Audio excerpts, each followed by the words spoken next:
100 জনের মধ্যে 95 জন ছেলে তার মানিব্যাগটা গুজে রাখেন প্যান্টের পিছনের পকেটে। তার সঙ্গেই গুজে রাখেন সুস্থ দীর্ঘায়ু জীবনের সম্ভাবনাও। প্রশ্ন হলো, মানিব্যাগের মতো একটা নিরীহ জিনিসের সঙ্গে প্রাণ সংশয়ের সম্পর্ক কি? সম্পর্ক খুবই সহজ। টাকার ব্যাগটায় তো শুধু আর টাকা থাকে না, সঙ্গে থাকে একগাদা জমে থাকা না ফেলা কাগজ, থাকে ভিজিটিং কার্ড, ডেবিট বা ক্রেডিট কার্ড এবং এরকমই আরও অনেক কাজের জিনিস। ফলে একসময় পার্সটা ফুলে ফেপে বেশ পেট মোটা হয়ে যায়, আর সেখানেই লুকিয়ে থাকে বিপদ। ডাক্তাররা বলছেন, এই পেট মোটা পার্স নিয়ে যেই আপনি চেয়ারে বসেন তখনই শারীরিক ভারসাম্য নষ্ট হয়, যার কুপ্রভাবটা সবার আগে গিয়ে পড়ে নিতম্ব এবং যৌনাঙ্গের পার্শ্ববর্তী অঞ্চলে। শিরদাঁড়া তো বটেই, আর শিরদাঁড়ায় চাপ পড়লে কি হয়?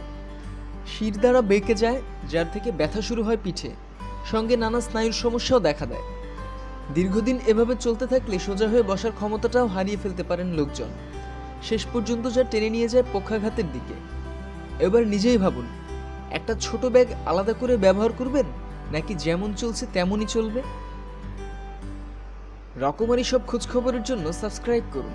ধন্যবাদ।